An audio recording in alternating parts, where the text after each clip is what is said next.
देखिए ये जो है अमित सिंह है जो ठाकुर है, प्रियांशु खड़े रह गए, इनसे भी बात कर लेते हैं। आप पंडित जी हैं। अच्छा, एक योगी जी तो बार बार कहते हैं कि समाजवादी गुंडे थे, उनकी गुंडई को हमने खत्म कर दिया उत्तर प्रदेश में। अब योगी जी कहते हैं कि समाजवादी गुंडे थे, कि ये लोग गुंडे हैं। हाँ, वो तो एक्चुअल में जनता जानती है ना, वो तो गरीब जानते हैं ना कि गुंडा कौन है। हाँ, समाजवादी पार्टी में कभी किसी गरीब का घर नहीं गिराया गया, ना कभी किसी बुजुर्ग के साथ अन्याय किया गया। हाँ, थाना चौकी हर जगह सुनवाई था। और वो पढ़ाता है। अब बच्चे दिन रात मेहनत 8x6x8 के कमरे में दिन रात मेहनत करके पढ़ाई करते हैं। और जब से भारतीय जनता सरकार बनी है तब से कोई भी ऐसा पेपर आप बता दीजिए जो लीक ना हुआ हो।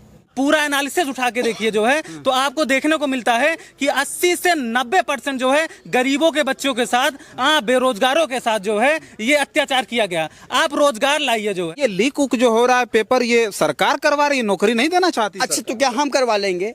हमारे बस में है कि हम विरोधी करवा दे रहे हैं, तो बोल रहे हैं विरोधी करवा। अच्छा, ये बताइए जो सरकार चला रहा है विरोधी जाके पेपर लीक करवा देगा? इतना इनका अंकुश उस पर नहीं है।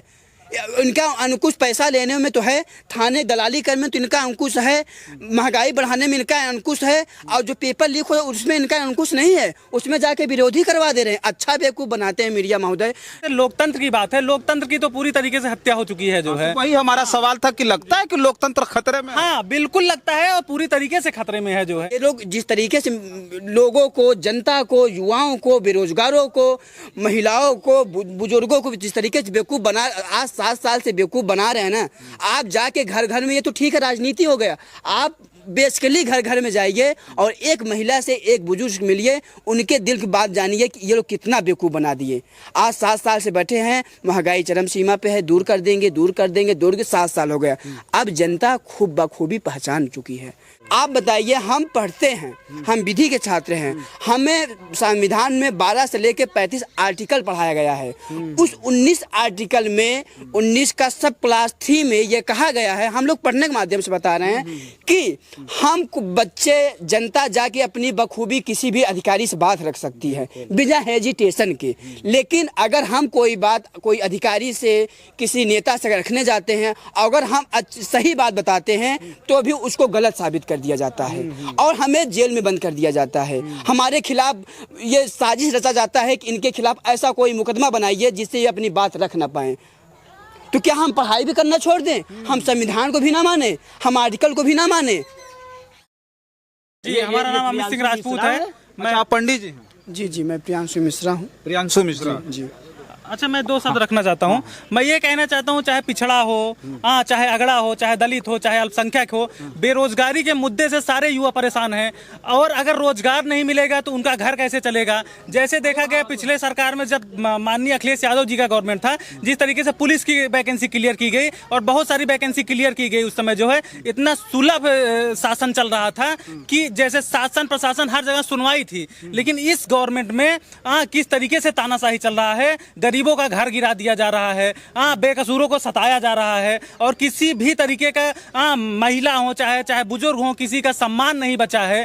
तो वो सम्मान इस सरकार में, समाजवादी सरकार में सब वापस चाहते हैं। तो योगी जी तो बार बार कहते हैं कि समाजवादी गुंडे थे, उनकी गुंडई को हमने खत्म कर दिया उत्तर प्रदेश में। अब योगी जी कहते हैं कि समाजवादी गुंडे थे, कि ये लोग गुंडे हैं। वो तो एक्चुअल में जनता जानती है ना, वो तो गरीब जानते हैं ना कि गुंडा कौन है। समाजवादी पार्टी में कभी किसी गरीब का घर नहीं गिराया गया, ना कभी किसी बुजुर्ग के साथ अन्याय किया गया। थाना चौकी हर जगह सुनवाई था। जो भी ना किसी बेकसूर का एनकाउंटर हुआ। ये कहाँ का न्याय है? अगर किसी का एनकाउंटर कर रहे हैं तो उसका न्याय कोर्ट कचहरी करेगा कि सरकार करेगी? तो ये तो दहशत में ला रहे हैं, ऑन द स्पॉट न्याय, गरीबों के साथ न्याय। किसी अमीर ने सताया, बुलडोजर लगा गिरवा दिया इन्होंने। आप ऐसे कैसे कह सकते हैं? मैं तो जहां तक मैंने देखा है जो है, अधिकतर बहुत सारे गरीबों का घर गिराया गया जो है। ऐसे बच्चे जिन्हें फर्जी मुकदमे में फंसा के उनका घर गिरा दिया गया, उनका एनकाउंटर करा दिया गया। पूरा एनालिसिस उठा के देखिए जो है तो आपको देखने को मिलता है कि 80 से 90% जो है गरीबों के बच्चों के साथ, बेरोजगारों के साथ जो है ये अत्याचार किया गया। आप रोजगार लाइए जो है, आप रोजगार लाइए, लोगों को शिक्षित करिए जो है, उनको शिक्षा फ्री मिले, उनको मेडिकल फ्री मिले, हाँ, तो कोई अपराध की दुनिया में क्यों जाएगा। आप लोगों को रोकेंगे, ये प्रियांशु अमित हैं, हमको लगता है यूनिवर्सिटी से तो नहीं ना? नहीं यूनिवर्सिटी से नहीं है, यूनिवर्सिटी से ताल्लुक नहीं रहा, लेकिन पढ़े लिखे लोग हैं। एक सवाल हम दोनों लोगों से लेते हैं कि जब लोकतंत्र देश में बना तो उसकी अवधारणा थी कि जनता अपने मतदान से सरकार चुनेगी, लेकिन वो लोकतंत्र की अवधारणा इस 21वीं सदी में बदल गई, आते आते 21वीं सदी में बदल गई। पहले जनता सरकारें चुनती थी या सरकार जनता चुन रही, इस बात को मान रहे हैं कि नहीं मान रहे हैं? बिल्कुल मान रहे हैं जो है, अब तो सरकार ही जनता चुन रही है जो है, कि हमारे पक्ष में ये है, हम इनके लिए काम करते हैं। हाँ, हम इनके लिए काम करते हैं। और दूसरी बात, जिस तरीके से लोकतंत्र की बात है, लोकतंत्र की तो पूरी तरीके से हत्या हो चुकी है जो है। वही हमारा सवाल था कि लगता है कि लोकतंत्र खतरे में है? हाँ, बिल्कुल लगता है, और पूरी तरीके से खतरे में है जो है। जो चुनाव होता है, हाँ, चाहे लोग किस लिए बैलेट पेपर का मांग कर रहे हैं, जैसे अभी नेताजी ने कहा जो है कि वो चुनाव, वो वोट डालने जाते हैं साइकिल पे और वो वोट चला जाता है बीजेपी को। तो तानाशाही सरकार नहीं चलेगी, जनता की चुनी हुई सरकार चलेगी जो है। तो जब जनता चुनेगी सरकार, तब सरकार जनता की सुनेगी जो है। ऐसे तो जो जिस पार्टी के, जैसे किसी को टिकट मिल गया, वो फोटो वाले नेता हो जाते हैं जो है, वो कभी दिखते ही नहीं है जनता के बीच में। पार्टी के दम पे, बेईमानी के दम पे उन्होंने चुनाव जीत लिया, तो उनको जनता का दुख दर्द समझ में कहाँ आएगा जो है। जनता का दुख दर्द तो तब समझ में आएगा जब घर घर जाके लोगों की समस्याओं को सुनेंगे, बुजुर्गों की समस्याओं को सुनेंगे, युवाओं की समस्याओं को सुनेंगे जो है। जिस तरीके से रोजगार का मुद्दा 7 साल से आप देख लीजिए, कोई भी वैकेंसी सही तरीके से क्लियर हो, जब रोजगार ही नहीं होगा, लोग शिक्षित ही नहीं होंगे, तो इस तरीके का जो है तो गरीबी तो ऑटोमेटिक रहेगी जो है। सरकार को न्यायप्रिय होना चाहिए। हाँ, बिल्कुल सरकार को न्यायप्रिय होना चाहिए। अब महंगाई इतना सीमा तोड़ चुकी है कि लोगों की कमर टूट चुकी है जो है। अच्छा देखिए, ये जो है अमित सिंह है, जो ठाकुर है, प्रियांशु खड़े रह गए, इनसे भी बात कर लेते हैं। आप पंडित जी हैं। अच्छा, एक चीज हम आपसे ये जानना चाहेंगे कि अभी आपसे बात हो रही थी अमित सिंह जी से, लगता है कि ये जो सरकार है वो न्यायप्रिय नहीं है, गरीबों के साथ इनका कोई न्याय नहीं है? माननीय मीडिया जी, मैं आपसे बताना चाहता हूँ, हम युवा हैं, सरकार जो इस समय काम कर रही है, हम युवा यही चाहते हैं कि हम जहाँ भी रहें हमें सुलभ व्यवस्था मिले। सबसे बड़ी बात शिक्षा बात कर लें। शिक्षा इस समय इस तरीके से चरम सीमा पे ये लोग ख़त्म कर दिए हैं। हम लोग पढ़ के इंटर करके आदमी जाता है इलाहाबाद विश्वविद्यालय में पढ़ाई करता है। विश्वविद्यालय में पढ़ाई करके फॉर्म 2-2, 400, 500 इकट्ठा करके फॉर्म भरता है, और उसके बाद जब वो पेपर देने बैठता है और पेपर दे भी देता है, उसके बाद पेपर लीक हो जाता है।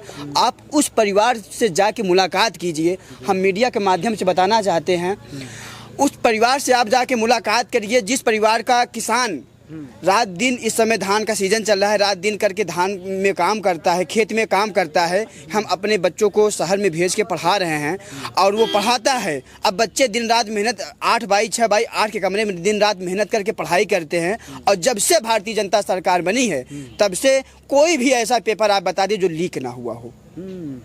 कोई भी आप बता दीजिए कि ये सही से सरकारी नौकरी दे दिए हों। हम बहुत बड़ी बात कर लें, विधायक इतना बड़ा, सांसद इतना बड़ा, और हमारा जो विधायक यहाँ से विधायक चुन के जाए और जाके राजशाही करे, और हमारे बच्चे, हम लोग अगर जाके थाने पे कोई अपनी बात रखना चाहें और दरोगा डांट के भगा दे, और विधायक से कोई उम्मीद ना कर पाए, विधायक से मिलने जाए तो बता दिया जाए कि विधायक जी तो राजवंश में लखनऊ घूम रहे हैं, दिल्ली घूम रहे हैं। हम किसके पास अपनी समस्या को बताने जाएं? ये लीक उक जो हो रहा है पेपर, ये सरकार करवा रही है, नौकरी नहीं देना चाहती। अच्छा, तो क्या हम करवा लेंगे? तो हमारे बस में है कि हम विरोधी करवा दे रहे हैं, तो बोल रहे हैं विरोधी करवा। अच्छा, ये बताइए, जो सरकार चला रहा है, विरोधी जाके पेपर लीक करवा देगा? इतना इनका अंकुश उस पर नहीं है। इनका अंकुश पैसा लेने में तो है, थाने दलाली करने में तो इनका अंकुश है, महंगाई बढ़ाने में इनका अंकुश है, और जो पेपर लीक हो उसमें इनका अंकुश नहीं है, उसमें जाके विरोधी करवा दे रहे हैं। अच्छा बेवकूफ़ बनाते हैं मीडिया महोदय। ये लोग जिस तरीके से लोगों को, जनता को, युवाओं को, बेरोजगारों को, महिलाओं को, बुजुर्गों को जिस तरीके से बेवकूफ़ बना, आज 7 साल से बेवकूफ़ बना रहे हैं ना, आप जाके घर घर में, ये तो ठीक है राजनीति हो गया, आप बेसिकली घर घर में जाइए और एक महिला से, एक बुजुर्ग मिलिए, उनके दिल की बात जानिए कि ये लोग कितना बेवकूफ़ बना दिए। आज 7 साल से बैठे हैं, महंगाई चरम सीमा पे है, दूर कर देंगे, दूर के 7 साल हो गया। अब जनता खूब बखूबी पहचान चुकी है। इस बार के चुनाव में आप भी देख लीजिएगा, आप लोग तो भाई चाहे हम हो, चाहे भारतीय जनता पार्टी हो, चाहे कांग्रेस हो, आप तो सबके लिए बने हैं। आप बताइए, हम पढ़ते हैं, हम विधि के छात्र हैं, हमें संविधान में 12 से लेकर 35 आर्टिकल पढ़ाया गया है। उस 19 आर्टिकल में 19 का सब क्लास 3 में ये कहा गया है, हम लोग पढ़ने के माध्यम से बता रहे हैं कि हम बच्चे जनता जाके अपनी बखूबी किसी भी अधिकारी से बात रख सकती है बिना हेजिटेशन के। लेकिन अगर हम कोई बात कोई अधिकारी से, किसी नेता से रखने जाते हैं, अगर हम सही बात बताते हैं तो भी उसको गलत साबित कर दिया जाता है और हमें जेल में बंद कर दिया जाता है। हमारे खिलाफ ये साजिश रचा जाता है कि इनके खिलाफ ऐसा कोई मुकदमा बनाइए जिससे ये अपनी बात रख ना पाए। तो क्या हम पढ़ाई भी करना छोड़ दें? हम संविधान को भी ना माने, हम आर्टिकल को भी ना माने? अब आप ही बता दीजिए, हम पढ़ाई छोड़ दें, हम अपनी बात न रख पाएँ? अगर हम अपनी बात सरलता से मंच के माध्यम से, किसी के माध्यम से बात रखने जाते हैं तो मुकदमा बना देते हैं, सबको डरा के रखे हैं। तो आप बताइए हम जनता किस तरीके से रह पाएगी? चलिए देखिए, ये जो है इनसे बात कर रहे थे, ये युवा जनरेशन के लोग हैं, युवा हैं, और ये जो है लोग कहते हैं कि युवाओं की कोई जाति नहीं होती, और सबसे बड़ा जो असर होता है लोकतंत्र को मजबूत बनाने में भी, ये लोकतंत्र हो चाहे देश हो, उसको मजबूत बनाने में सबसे अहम योगदान शिक्षा का होता है, जिस शिक्षा पर आज की वर्तमान सरकार का चौतरफा प्रहार है। सोचिए कि आखिर ये शिक्षा पर क्यों दमन कर रहे हैं, युवाओं का दमन क्यों कर रहे हैं, शिक्षित युवाओं का क्यों दमन कर रहे हैं, इसे आप बखूबी समझ सकते हैं। हालांकि दो लोग थे, एक बाबू साहब थे और एक पंडित जी थे जिनसे हमने चर्चा की, ये युवा थे। मैं सबसे बड़ी बात कह रहा हूँ कि युवा थे, और वो शिक्षित युवा थे जो जिनके कंधों पर ये जिम्मेदारी है कि इस देश को कैसे आगे ले जाएंगे। पूरा का पूरा दारोमदार उस देश के युवाओं पर है, सोचिए शिक्षित युवाओं पर। अब जो है ये आज की जो सरकारें हैं, आज का जो चुनाव है, आज का जो लोकतंत्र है, वो किस तरह से कमज़ोर और मजबूत होगा, इसका आकलन आप करिएगा। और आने वाले समय में सरकार हो चाहे विपक्ष हो, सबको जवाब देने का अधिकार आपके वोट पर है। वोट देकर के आप किसे अपना रहनुमा चुनते हैं, सरकार चुनते हैं, ये आने वाला वक्त बताएगा। तब तक के लिए आप देखते रहें जन आदर्श भारत। बहुत सारी खबरों के लिए बने रहें हमारे चैनल पर। बहुत बहुत धन्यवाद।